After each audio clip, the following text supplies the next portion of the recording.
इस वीडियो के अंदर हमको डाला पेपर सेट विषय विज्ञान और पेपर नंबर 2। पेपर नंबर 2 का हमको विभाग ए पढ़ना है। विभाग ए हमारा 16 नंबर का है और 16 प्रश्न पूछे जाते हैं। प्रत्येक प्रश्न के 1 अंक है। अब हम पहला प्रश्न पढ़ेंगे। पहला प्रश्न है कि एक आधुनिक आवर्त कोष्ठक में कैल्शियम की परमाणु संख्या दी है 20 और कह रहा है कि परमाणु संख्या 14, 19, 21 और 38 परमाणु संख्या रखने वाले तत्व है X, Y, Z और W। अब कह रहा है कि इसमें से किस तत्व के साथ कैल्शियम रासायनिक गुणधर्म में समानता रखता है, यानी किस तत्व के साथ कैल्शियम के गुणधर्म कैसे होंगे, समान होंगे। तो यहाँ पर देखो हमको मालूम है कि कैल्शियम की इलेक्ट्रॉन रचना, तो कैल्शियम की इलेक्ट्रॉन रचना 2, 8, 8 और 2, 2, 8, 8 और 2। अब यहाँ पर देखो X की इलेक्ट्रॉन रचना आएगी 2, 8, 4। इसकी इलेक्ट्रॉन रचना आएगी 2, 8, 8 और 1। इसकी इलेक्ट्रॉन रचना आएगी 2, 8, 8 और बराबर यहाँ पर आएगा हमारा 3 और यहाँ पर इसकी इलेक्ट्रॉन रचना आएगी 2, 8, 18, 8 और 2। तो यहाँ पर देखो तो कैल्शियम की बाह्यतम कक्षा में 2 इलेक्ट्रॉन है और W की भी बाह्यतम कक्षा में 2 इलेक्ट्रॉन है। इसलिए कैल्शियम जो है वो W तत्व के साथ बराबर समान रासायनिक गुणधर्म दर्शाता है। तो यहाँ पर हमारा W आएगा जो हमारा विकल्प नंबर C दिया है और उसमें आएगा W। तो हमको C विकल्प पसंद करना है जिसके अंदर हमको उत्तर दिया है W। अगला प्रश्न है मलेरिया का परोपजीवी किस प्रकार की अलैंगिक जनन करता है, यानी मलेरिया का परोपजीवी किस प्रकार का अलैंगिक प्रजनन करता है। तो यहाँ पर हमको मालूम है कि मलेरिया का जो परोपजीवी है वो है प्लाज्मोडियम और प्लाज्मोडियम के अंदर बहुखंडन होता है। तो यहाँ पर हमारा उत्तर आएगा B, बहुखंडन। तो यहाँ पर हमारा उत्तर आएगा बहुखंडन। अगला है कि आनुवांशिकता के अभ्यास के लिए व्यवस्थित प्रयोग सर्वप्रथम किस वैज्ञानिक ने किए थे। तो आनुवांशिकता के प्रयोग मेंडल ने किए थे। तो यहाँ पर हमारा C आएगा मेंडल। तो हमारा उत्तर आएगा C, मेंडल। अगला आता है कि वास्तविक सूर्योदय और दिखते सूर्यास्त के बीच में समय का अंतर कितना होता है। तो आप देखो यहाँ पर वास्तविक सूर्योदय और आभासी यानी जो दिखाई देता है वो सूर्योदय के बीच में 2 मिनट का अंतर होता है। तो 2 मिनट का अंतर यानी C आएगा 2 मिनट। 2 मिनट का अंतर होता है। तो ये पहले 4 हमारे जो थे वो थे हमारे विकल्प वाले। अब इसके बाद 4 जो प्रश्न है वो है खाली जगह। तो 4 प्रश्न हमारी पूछी जाती है खाली जगह वाली।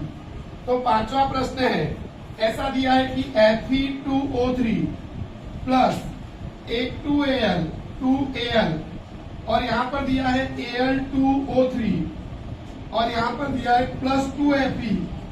अब कह रहा है कि यह खाली जगह प्रकार की अभिक्रिया है। तो ये खाली जगह प्रकार की अभिक्रिया है तो यहाँ पर आएगा विस्थापन अभिक्रिया है। विस्थापन अभिक्रिया है अथवा इसको हम थर्मिट अभिक्रिया भी बोलेंगे कि ये थर्मिट अभिक्रिया है। तो विस्थापन अभिक्रिया या तो थर्मिट अभिक्रिया, क्योंकि अधिक क्रियाशील तत्व कम क्रियाशील तत्व को क्या कर रहा है, दूर कर रहा है, इसलिए आएगा यहाँ पर विस्थापन अभिक्रिया। अगला है एथेन। एथेन का अणुसूत्र दिया है C2H6। अब कह रहा है कि इसमें सहसंयोजक बंध की क्या बताइए संख्या। तो इसमें कितने सहसंयोजक बंध होते हैं। तो देखो यहाँ पर एथेन में क्या होता है कि सहसंयोजक बंध की संख्या पूछ रहा है। तो यहाँ पर देखिए तो 7 है, 1, 2, 3, 4, 5, 6 और 7। तो सहसंयोजक बंध की संख्या कितनी है, 7। अगर पूछता CH बंध कितने हैं तो आता 6, CC बंध कितने हैं तो आता 1। लेकिन खाली पूछ रहा है कितने सहसंयोजक आबंध है। तो कुल सहसंयोजक आबंध कितने हैं तो 7। तो इसलिए हम लिखेंगे यहाँ पर 7। लिखा है कि मस्तिष्क में आई अंतःस्रावी ग्रंथि खाली जगह है। तो मस्तिष्क के अंदर आई अंतःस्रावी ग्रंथि है फ्यूज ग्रंथि। जिसको पीट्यूटरी ग्रंथि भी कहते हैं। तो इसको बोलते हैं पीट्यूटरी ग्रंथि। पीयूष ग्रंथि अथवा पीट्यूटरी ग्रंथि मनुष्य के मस्तिष्क में आई होती है। 8वां प्रश्न है, प्राकृतिक पसंदगी द्वारा जाति के विकास की बराबर संकल्पना खाली जगह नामक वैज्ञानिक ने प्रस्तुत की थी। तो देखो, प्राकृतिक पसंदगी आगे तो आपको याद रखने का डार्विन ने की थी।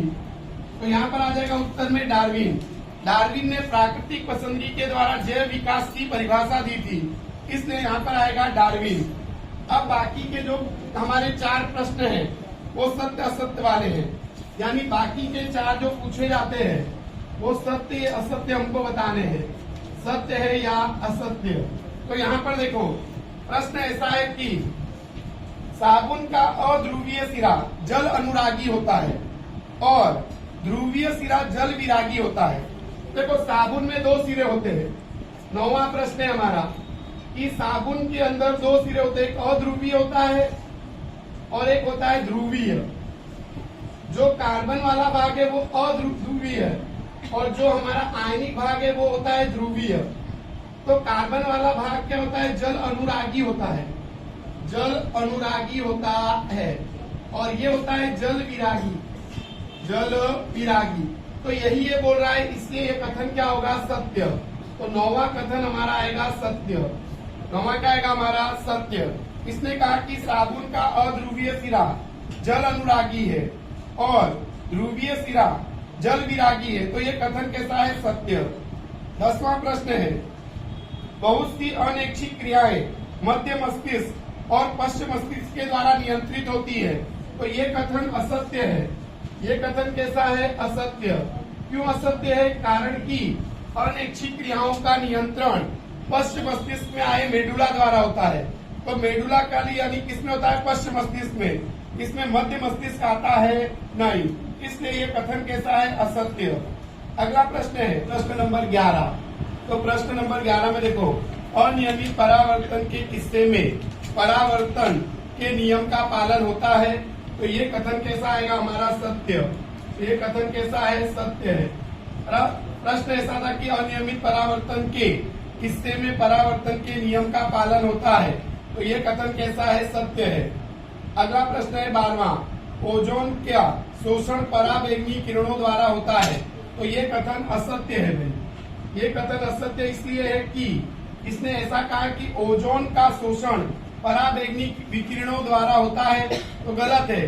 पराबैंगनी विकिरणों का शोषण ओजोन के द्वारा होता है, पर ओजोन का शोषण पराबैंगनी के द्वारा होता नहीं है, इसलिए ये कथन कैसा है, असत्य। अब 13वां प्रश्न है। 13 से लेकर 16 तक के प्रश्न जो है वो हमारे एक वाक्य वाले हैं। एक वाक्य अथवा एक शब्दों में उत्तर देना है। 13वां प्रश्न है, आधुनिक आवर्त कोष्टक में मेरा स्थान तीसरे आवर्त में और दूसरे समूह में है, तो मैं कौन सा तत्व हूँ। तो देखो, यहाँ पर तीसरे आवर्त में है और दूसरे समूह में है, तो वो आएगा मैग्नीशियम। क्योंकि मैग्नीशियम जो है उसका परमाणु संख्या होती है 12 और उसकी इलेक्ट्रॉन रचना 2 8 2 है। तो इसकी ये दूसरा, इसकी बाह्यतम कक्षा में 2 इलेक्ट्रॉन है, इसलिए दूसरे समूह में आया है और 3 इलेक्ट्रॉन कक्षा का उपयोग हो रहा है, इसलिए तीसरा आवर्त है, तो इसलिए आएगा मैग्नीशियम। अगला है 14वां प्रश्न, सौर ऊर्जा से जुड़े न हो ऐसे 2 ऊर्जा स्रोतों के बारे में बताना है। तो सौर ऊर्जा से जुड़े न हो ऐसे 2 ऊर्जा स्रोत है, बराबर ताप विद्युत संयंत्र, ताप विद्युत संयंत्र और जल विद्युत संयंत्र, जल विद्युत संयंत्र। तो ये दोनों सौर ऊर्जा से जुड़े नहीं होते हैं, तो इसलिए आएगा हमारा ताप विद्युत संयंत्र और आएगा जल विद्युत संयंत्र। अब हमारा इसके बाद आता है कि 15वां प्रश्न, विद्युत विभवांतर का एसआई मात्रक किस वैज्ञानिक के मान में रखा गया था। तो विद्युत विभवांतर का एसआई मात्रक वोल्टा नामक वैज्ञानिक के नाम पर से रखा गया था, इसलिए उसको बोलते हैं वोल्ट। तो वोल्टा के नाम पर से रखा गया था, इसलिए उसको बोलते हैं वोल्ट। अब हमारा 16वां प्रश्न है, किस पेड़ों के उगाने से उद्योग को लाभ होता है। तो किस पेड़ों को उगाने से उद्योग को लाभ होता है, तो लाभ होता है तो साग, शीशम और नीलगिरी। के उगाने से उद्योगों को लाभ होता है। तो ये मेरा बराबर पेपर नंबर 2 का विभाग ए का सॉल्यूशन था। अगर आपको ये वीडियो पसंद आए तो चैनल को लाइक सब्सक्राइब कीजिए।